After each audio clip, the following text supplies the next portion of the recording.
నమస్తే, welcome to Disha TV. ప్రస్తుతం మనం ట్యాంక్ బండ్ వద్ద అయితే ఉన్నాం. మనందరికీ తెలుసు, గణేష్ నవరాత్రి ఉత్సవాలు ముగించుకొని పూజా కార్యక్రమాలు అయిపోయిన తర్వాత ఇక్కడ ఈ ట్యాంక్ బండ్లో హైదరాబాద్లో ఉన్నటువంటి విగ్రహాలన్నీ ఈ ట్యాంక్ బండ్లో అయితే నిమజ్జనం చేయడం జరుగుతుందన్నమాట. సో అయితే అంటే రీసెంట్గా కొన్ని సంవత్సరాలుగా పర్యావరణవేత్తలు హైకోర్టులో కోర్టులు అయితే ప్రతిసారి వేయడం జరుగుతుందన్నమాట. ఏంటంటే ఇప్పటికే ఈ హుస్సేన్ సాగర్ మొత్తం కలుషితంగా అయిపోతుంది. సో ఇంకా ఈ ప్లాస్టర్ ఆఫ్ ప్యారిస్ విగ్రహాలని తయారు చేసినటువంటి విగ్రహాలు ఇవి నిమజ్జనం చేయడం ద్వారా ఇంకొన్ని అంటే ఇంకా ఎక్కువగా కలుషితం అవుతుంది. సో దానికి సంబంధించి ఎలాంటి ప్లాస్టర్ ఆఫ్ ప్యారిస్ విగ్రహాలని సో ఇక్కడ నిమజ్జనం చేయొద్దని చెప్పేసి పర్యావరణవేత్తలు కొన్ని సంవత్సరాలుగా అయితే హైకోర్టులో కంప్లైంట్లు అయితే వేస్తూ ఉన్నారు.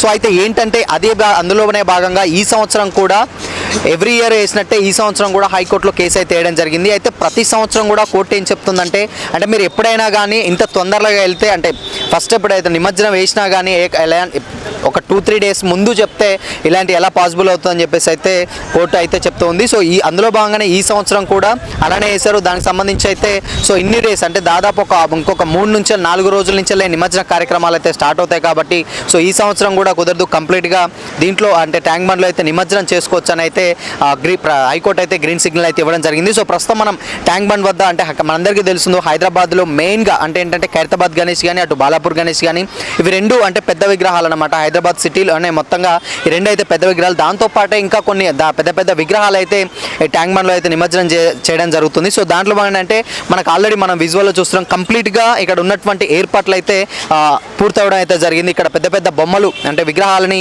ఏం చేస్తారంటే క్రెయిన్ సహాయంతో అయితే ఏర్పాటు చేయాలి. దాంట్లో భాగంగానే ఈ ప్లేట్స్ కానీ లేకపోతే వీటన్నిటి మీద పెట్టి భక్తులకు అండ్ ఎలాంటి ఇబ్బంది ఉండకుండా వీళ్ళు ఏర్పాటు చేయడం అయితే జరుగుతుంది. ఈ ప్లేట్స్ మనం విజువల్లో చూడొచ్చు.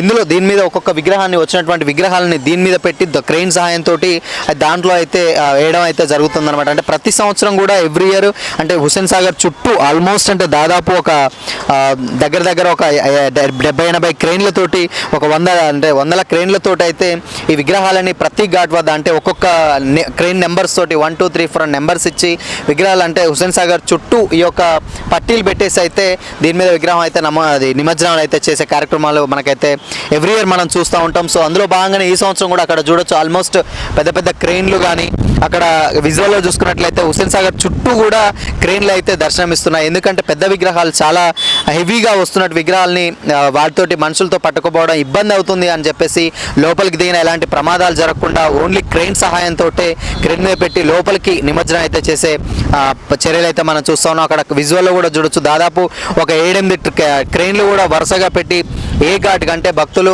విగ్రహాలను తీసుకొని వచ్చి ఎక్కడైతే అక్కడ అంటే ఎలాంటి అంటే సిటీకి నలుమూలల నుంచి అయితే విగ్రహాలను తీసుకోవడం అయితే రావడం జరుగుతుంది. అందులోనే ఎక్కడ ఎవరికి దగ్గరలో ఉన్న ప్లేస్లలో వాళ్ళు ఆ విగ్రహాలను అయితే నిమజ్జనం అయితే చేస్తూ ఉన్నారు. ఇప్పటికే దాదాపు అంటే ఈరోజు 5వ రోజుకు వచ్చేసింది. దాదాపు 7వ తారీఖు పెట్టినటువంటి వినాయక చవితి స్టార్ట్ అవుతే ఇప్పటికీ ఒక 5వ రోజుకు వచ్చింది. ఈ 5 రోజుల నుంచి కూడా దాదాపు కొన్ని ఇంట్లో పూజలు చేసుకునే కార్యక్రమాలు అంటే పూజలు చేస్తున్నటువంటి కుటుంబ సభ్యులు కానీ కొంతమంది ఎవరైతే ఉంటారో వాళ్ళంతా చిన్న విగ్రహాలు అయితే పెట్టుకోవడం జరుగుతుంది. వాళ్ళు కూడా తీసుకొచ్చి ఆల్మోస్ట్ అంటే విగ్రహాలని నిమజ్జనం అయితే చేసే కార్యక్రమాలు ఉన్నారు. మనం చూడొచ్చు ఆల్మోస్ట్ ఏర్పాట్లు కూడా అయితే అంతే కంప్లీట్గా పూర్తయినాయని చెప్పొచ్చు. అటు క్రెయిన్లతోటి కానీ అటు టస్కర్లతోటి పెద్ద వెహికల్స్ తీసుకొచ్చి ఎవరికి ఎలాంటి ఇబ్బంది కలగకుండా విగ్రహాలని చాలా జాగ్రత్తగా ఎలాంటి సంఘటనలు చోటు చేసుకోకుండా విగ్రహాలను అయితే నిమజ్జనం చేసే పనిలో అయితే అక్కడ సిబ్బంది ఆల్రెడీ రెడీ అయిందని మనం చెప్పొచ్చు.